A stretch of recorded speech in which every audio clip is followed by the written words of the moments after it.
माध्यमिक शिक्षा राजस्थान द्वारा आपके अर्धवार्षिक परीक्षा हाफ ईयरली एग्जामिनेशंस का टाइम टेबल 2024-25 के लिए जारी कर दिया गया है। 9वीं से 12वीं तक का 2024-25 में कुछ इन्होंने अलग किया है, कुछ बदलाव हुए हैं बड़े बड़े। जैसे कि आपको बता दें कि सभी जिलों के अंदर अलग अलग पेपर होता था राजस्थान में अर्धवार्षिक परीक्षा का, पर इस बार इन्होंने समान कर दिया है, यानी एक ही पेपर आएगा पूरे राजस्थान में सभी जिलों में अर्धवार्षिक परीक्षा का, और वही पेपर सारे ही बच्चे देंगे। और आप देख लें कि इसका पैटर्न क्या रहेगा, उसके बारे में भी हम इस वीडियो में डिस्कस करेंगे। वीडियो को पूरा अंत तक देखना। इन्होंने समय सारणी जो टाइम टेबल है उसमें बहुत बड़ी मिस्टेक करी है, उसके बारे में भी बात करेंगे। क्या ये मिस्टेक सुधारी जाएगी, इसके बारे में भी बात होगी, तो इस वीडियो को पूरा अंत तक देखें। ये कार्यालय निर्देश आप देख सकते हैं, ऑथेंटिक है, बिल्कुल ओरिजिनल PDF है। अब हम बात करते हैं विशेष में दिया गया राज्य स्तरीय समान परीक्षा के संबंध में। तो आप देखें कक्षा 9 से 12वीं की अर्धवार्षिक परीक्षा की समय सारणी क्या है। 12 दिसंबर से लेकर 27 दिसंबर आपकी दी गई है। इसको दो भागों में बांटा है। जैसे आप देख सकते हैं कि 12 से लेकर 16 दिसंबर तक आपके प्रैक्टिकल एग्ज़ाम होंगे, जिनके प्रायोगिक विषय हैं, प्रैक्टिकल सब्जेक्ट है, उनके एग्ज़ाम हो जाएंगे 12 से 16 दिसंबर तक में। 17 दिसंबर से आपके मेन लिखित परीक्षा शुरू होगी, और ये आपके 27 दिसंबर तक चलने वाली है मेन परीक्षा। और ये आपकी किस पैटर्न पर होगी, इन पर भी बात करने वाले हैं। तो देखें आप, फटाफट हम आपको टाइम टेबल दिखा देते हैं। तो ये आपके ओरिजिनल टाइम टेबल दिया गया है अर्धवार्षिक परीक्षा का, जो सभी जिलों में सेम रहने वाला है। तो देखें आप, 17 तारीख को आपके पेपर शुरू हो जाएगा। 2 पारी में आपके पेपर हैं, यानी प्रथम पारी में हो सकता है, द्वितीय पारी में। तो कक्षा 9वीं का आपके अंग्रेजी का जो आपको दिख रहा है वो प्रथम पारी में है। प्रथम पारी 9:30 से लेकर आपके 12:45 तक चलेगी, यानी आपके 3 घंटे 15 मिनट का पेपर रहने वाला है। अर्धवार्षिक का कक्षा 9वीं हो या 10वीं हो, 11वीं हो, 12वीं हो, चारों का 3 घंटे 15 मिनट का आपके पूरा पेपर रहने वाला है, यानी बोर्ड जैसा पेपर आपके रहने वाला है। द्वितीय पारी आप देख सकते हैं 1:15 से आपके शुरू होगी और 4:30 तक आपके रहने वाली है द्वितीय पारी। तो इसमें अब बहुत बड़ी मिस्टेक क्या है उसके बारे में देखते हैं।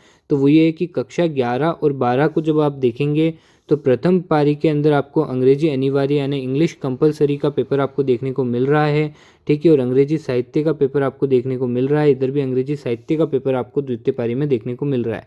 अब देखें आप, जिन बच्चों के अंग्रेजी साहित्य है और इंग्लिश कंपलसरी तो सबके है ही, ठीक है, और अंग्रेजी साहित्य भी है, तो क्या वो दोनों पेपर एक ही दिन में दे पाएंगे? यानी आप देखें 9:30 बजे वो गए हैं, उससे पहले ही वो जाते हैं, ठीक है। तो देखें आप, 9:30 से वो 12:45 तक वो लिखे एग्ज़ाम, उन्होंने पहला पेपर उन्होंने दिया।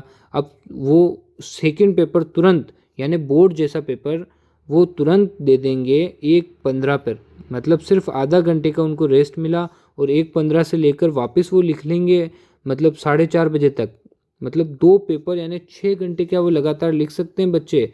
यानी इतना बड़ा इन्होंने मिस्टेक करी है कि एग्ज़ाम वो दे पाएंगे? रिवीजन कब करेंगे बच्चे, कैसे रिवीजन करेंगे? 2 सब्जेक्ट का एक दिन में पेपर, ये बहुत ही गलत किया है इन्होंने। इसको चेंज करना चाहिए। भली परीक्षाएं 12 से कराएं, प्रैक्टिकल की डेट शुरू कर दें, जल्दी कर दें, दिसंबर में फर्स्ट वीक में करा लें, पर ये जो है ये बहुत ही गलत है। और उसके बावजूद एक और चीज़ इसमें है जो बहुत ज़्यादा गलत है। ये तो गलत है ही है, जो 2 पेपर है, ये 2 दिन का शेड्यूल इनको चेंज करना ही होगा, क्योंकि 2 पेपर एक दिन में जो उनके दोनों सब्जेक्ट हैं उनकी प्रॉब्लम हो जाएगी। 11वीं 12वीं के बच्चे इतना नहीं कर पाएंगे, तो ये बहुत बड़ी प्रॉब्लम है। इसको ये सुधारेंगे, मेरे को ऐसी उम्मीद है, और हम इसके लिए हमने पिटिशन भी फाइल करा है, तो ज़रूर इसके ऊपर अच्छा रिस्पॉन्स आने वाला है। और आप देखें कि ये आपके ऐसे नहीं होगी परीक्षाएं, क्योंकि ये इम्पॉसिबल है कि बच्चे 2 पेपर लगातार दें और बोर्ड का पेपर दें। मतलब बच्चों के बारे में सोचना चाहिए, इतना प्रेशर नहीं देना चाहिए इनको। और एक और इम्पोर्टेंट बात जो इसमें लिखी हुई है वो भी बहुत ज़्यादा गलत लिखी हुई है, तो उसके बारे में भी देखते हैं। तो देखें आप, 27 तारीख तक आपके पेपर्स चलने वाले हैं, यानी 27 दिसंबर तक आपके पेपर चलेंगे। तो ये पेपर में आप देखें कि 27 तारीख तक कैसे चल सकते हैं, जबकि 25 से तो आपके शीतकालीन अवकाश रखना पड़ता है।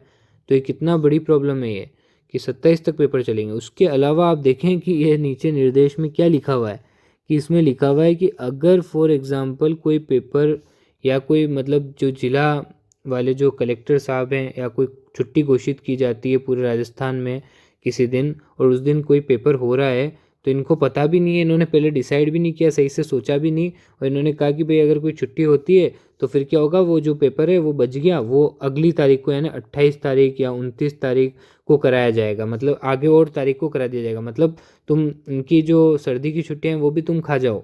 मतलब कितनी बेवकूफ़ी इन्होंने करी है कि दो, मतलब एक ही बच्चा 2 पारी कैसे दे सकता है, एक तो वो भी 3 घंटे 15-15 मिनट की, 3 घंटे 15 मिनट की 2-2 पारी कैसे कर पाएगा बच्चा।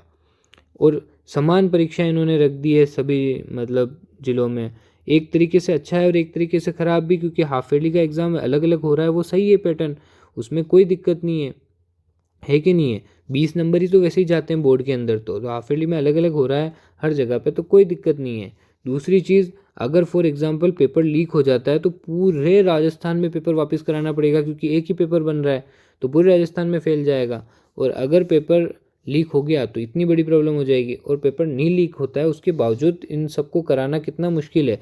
3 दिन पहले ही आपके जिला के उधर भेज दिए जाएंगे मतलब पेपर, और उसके बाद आपके डिस्ट्रीब्यूट होंगे, तो लीक होने की संभावना है, चीटिंग होने की संभावना है, पैसे खा के जो लोग दे देते हैं कार्यालय में जिनके हाथ में आएगा, वो बहुत बड़ी प्रॉब्लम है। और इन्होंने देख लो बिल्कुल तैयारी नहीं करी है, मेरे को लगता है इन्होंने 17 तारीख से परीक्षाएं इसलिए आयोजन करा रहे क्योंकि इन्होंने अभी तक पेपर भी नहीं बनवाए हैं, यानी अभी तक अर्धवार्षिक के लिए इन्होंने बिल्कुल प्लानिंग नहीं करी, इतना थर्ड क्लास इन्होंने टाइम टेबल बनाया है। यानी क्या कहें इनके बारे में, मतलब हमें बीजेपी से ये उम्मीद नहीं थी कि बीजेपी के जो नेता लोग हैं वो इस तरीके से करेंगे। इससे बेटर तो अशोक गहलोत साहब ही थे जिन्होंने पेपर लीक कराया, पर उन्होंने ढंग से टाइम टेबल तो कराया, ढंग से बच्चों का वो तो करा ही रहे थे। इतनी बड़ी बड़ी मिस्टेक कर रहे हैं ये। और अभी जो वैकेंसी हुई एलडीसी की, ठीक है, आपने देखा होगा एलडीसी की वैकेंसी में भी कट ऑफ कितनी हाई चली गई है, जबकि इन्होंने कहा 3 गुना बच्चों को पास करेंगे, 3 गुना बच्चे कहाँ से आ गए उसमें। एक तो इतनी थर्ड क्लास चीज़ें चल रही है ये। हमने इसके लिए कंप्लेंट डाली है सरकार के लिए, ठीक है, सरकार को कंप्लेंट लिखी है, तो मुझे लगता है कि एक अच्छा रिस्पॉन्स आएगा। और जो भी टीचर लोग इस वीडियो को देख रहे हैं उनसे भी मेरी यही रिक्वेस्ट है कि वो भी कंप्लेंट डालें इसके खिलाफ़ कि इस टाइम टेबल को वापस लिया जाए, ढंग से टाइम टेबल बनाएं, भले पुराने पैटर्न को ही अप्लाई करें, भले जिला लेवल पे ही पेपर बना लें, कोई दिक्कत नहीं है, समान पेपर के चक्कर में ख़राब ना करें मामला। और समान पेपर बना रहे हो तो पेपर का लेवल और सब चीज़ें पहले से डिसाइड हो, ढंग से पेपर बनाएं, क्योंकि कोई भी निर्देश इन्होंने नहीं दिए हैं, मॉडल पेपर इन्होंने नहीं दिया है, तो एकदम नया पेपर कैसे दोगे, तो पैटर्न, मतलब कितनी बकवास चीज़ें कर रहे हैं। और दूसरी चीज़, बच्चों के लिए मेरा एक संदेश है, आप अपनी तैयारी निरंतर करते रहें, तैयारी में आप कमी नहीं रखें। दूसरी चीज़ हम आपको बता दें कि अर्धवार्षिक के लिए हम आपके लिए इम्पोर्टेंट क्वेश्चन की एक बहुत शानदार वीडियोस लाने वाले हैं, जिसमें आपके हूबहू क्वेश्चन आएंगे एग्ज़ाम के अंदर, मुझे ऐसी उम्मीद है, क्योंकि आपको पता है कि मैं इतने सालों से आपके एनालिसिस करता हूँ, detail analysis, top expert teacher से आपके question paper, expected question paper बनवाता हूँ मैं, जो क्वेश्चन आपके एग्ज़ाम में 100% बैठते हैं। तो एग्ज़ाम पैटर्न का मुझे भी इंतज़ार है कि वो जल्दी ही जारी कर दें एग्ज़ाम पैटर्न। नहीं जारी करते हैं, कहते हैं कि बोर्ड के पैटर्न पे होगा, तो हम बोर्ड के पैटर्न के अनुसार आपके अर्धवार्षिक परीक्षा के मोस्ट जो क्वेश्चन आने वाले हैं उनकी पूरी सीरीज़ आपको आंसर भी समेत समझा देंगे, याद करा देंगे ट्रिक से भी, तो आपको याद हो जाएगा। वीडियो को देखते ही 2 से 3 वीडियो होगी, मतलब 2 से 3 बार आपको उस वीडियो को देखना होगा। एक ही वीडियो लाते हैं हम, आपको पता है एग्ज़ाम से पहले हर सब्जेक्ट की एक ही वीडियो आती है, और उस एक वीडियो को अगर आपने ढंग से 3 बार देख लिया तो मतलब समझो आपका काम हो गया, आपको याद भी हो जाएगा सारी चीज़ें, और वैसे आप करके आ जाते हैं तो आपके अच्छे खासे नंबर आ जाएंगे। लगभग हम आपको बता दें, आपके अर्धवार्षिक परीक्षा 70 नंबर की होती है, ठीक है। अब कितने नंबर की करेंगे वो इन्होंने अभी बताया नहीं है, पर 70 नंबर की आपकी अर्धवार्षिक परीक्षा होती है। तो उसमें से लगभग हम आपको बता दें, हमारी वीडियो से 60 नंबर के क्वेश्चन आपको हूबहू देखने को मिलेंगे। इस बात की हम आपको गारंटी ले सकते हैं, क्योंकि हमें इतना साल का एक्सपीरियंस है और हमें पता है कि एग्जामिनर किस टाइप के क्वेश्चंस देगा। थैंक यू फॉर वॉचिंग, मिलते हैं नेक्स्ट वीडियो में। और आपका कोई भी सवाल हो तो आप बताएं।